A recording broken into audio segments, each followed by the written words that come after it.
আসসালামু আলাইকুম এভরিওয়ান, কেমন আছেন আপনারা সবাই? আশা করি ভালো আছেন। আমিও আলহামদুলিল্লাহ ভালো আছি। সো আমার ইউটিউব চ্যানেল ইউএস স্টোরিজে আপনাদের সকলকে জানাচ্ছি ওয়েলকাম। আর এখানে হচ্ছে গিয়ে আজকে বট রান্না করা হচ্ছে, আর এই বটের রেসিপিটা কিন্তু খুবই মজাদার হয়। সো আমি ভাবলাম যে আমার ভিউয়ার্সদের সাথে কেন না আমি শেয়ার করি। সো এই জন্য চলে আসলাম শেয়ার করতে। সো এই জন্য হচ্ছে ফার্স্টে আপনাদের কড়াইয়ে পরিমাণ অনুযায়ী তেল দিয়ে দিতে হবে, তারপর দিয়ে দিতে হবে গোটা মশলা, এলাচ, দারুচিনি, তেজপাতা, আর তারপর দিতে হবে পরিমাণ অনুযায়ী পেঁয়াজ কুচি। আর তারপর হচ্ছে গিয়ে এই সবগুলো উপকরণকে খুব ভালো মতন তেলের সাথে ভেজে নিতে হবে, যাতে পেঁয়াজগুলো গোল্ডেন ব্রাউন কালার হয়ে আসে, আর গোটা মশলাগুলোর ফ্লেভার যাতে তেলের মধ্যে ছড়িয়ে যায়।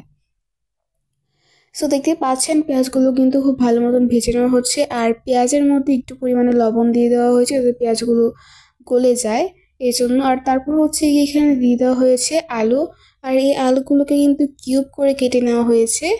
আর আলুটা হচ্ছে গিয়ে আপনাদের যদি ভালো লাগে তাহলে অ্যাড করতে পারেন, আর না ভালো লাগলে স্কিপ করতে পারেন।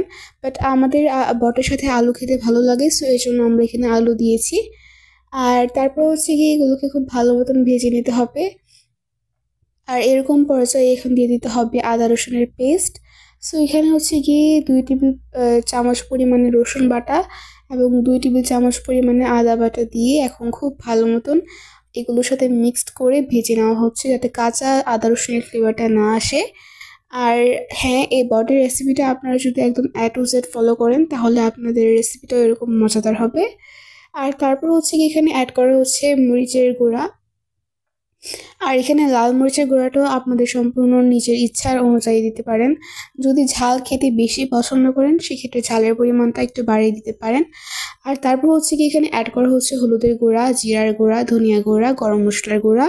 একে একে সবগুলো মশলা এখন এখানে অ্যাড করা হবে। আর আমার ভয়েসটা আজকে একটু ভারী লাগতে পারে, কজ আমার ঠান্ডা লেগে আছে অলমোস্ট, এই জন্য আমি এক্সট্রিমলি সরি।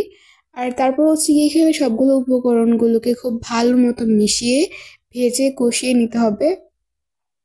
আর এই ক্ষেত্রে একটু পানি দিয়ে নেবেন যাতে করে মশলাটা পুড়ে না যায়, কারণ পানি না দিলে এখানে মশলাটা পুড়ে যাওয়ার চান্স থাকে।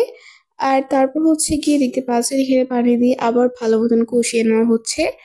আর এই বটের রেসিপিটা কিন্তু আসলে খুবই মজাদার, আমাদের বাসায় সবসময় এইভাবেই রান্না করা হয়। সো আপনারা যদি এই রেসিপিটি খেয়ে দেখেন তাহলে অবশ্যই ভালো লাগবে, আর ভালো লাগলে কমেন্ট করে জানাতে ভুলবেন না। আর যারা আমার চ্যানেল নতুন তারা অবশ্যই আমার চ্যানেলটিকে সাবস্ক্রাইব করে আমার পাশে থাকবেন। আর তারপর হচ্ছে কি দেখতে পাচ্ছেন উপরে তেল ভেসে উঠেছে, মানে মশলাটা কষানো ডান। সো এখানে হচ্ছে গিয়ে এখন ভুঁড়িগুলোকে দিয়ে দেওয়া হবে। আর তারপর হচ্ছে গিয়ে এই মশলা আলু সবগুলোর সাথে খুব ভালো মতন মিশিয়ে নিতে হবে। আর দেখতেই পাচ্ছেন এখানে হচ্ছে গিয়ে সবগুলো ভালো মতন মিশিয়ে নেওয়া হচ্ছিল। আর রান্নাটা কিন্তু করছিল আমার আম্মু, সো আম্মুর রেসিপিটা আজকে শেয়ার করলাম। আর তারপর হচ্ছে গিয়ে একদম ভাজা ভাজা করতে হবে, মানে অনবরত নাড়তে চাড়তে হবে। এইভাবে এক পর্যায়ে এরকম হয়ে যাবে আর কি, ভাজা ভাজা হয়ে যাবে। আর দেখতে পাচ্ছেন এখন কিন্তু ভুঁড়িটা একদম রান্না ডান হয়ে গিয়েছে, আর এর লুকটা কতটা জাস্ট ইয়ামি লাগছে। আর আমার ভিডিওটি ভালো লাগলে অবশ্যই লাইক দিতে ভুলবেন না, অ্যান্ড আপনাদের ফ্রেন্ডস অ্যান্ড ফ্যামিলির সাথে আমার ভিডিওটি শেয়ার করতে পারেন। এতে করে আমি যখনই কোনো ভিডিও আপলোড করি না কেন সেটা আপনারা সবাই মিলে দেখতে পারবেন। সো আজকের মতো এতটুকুই। আল্লাহ হাফিজ, আসসালামু আলাইকুম।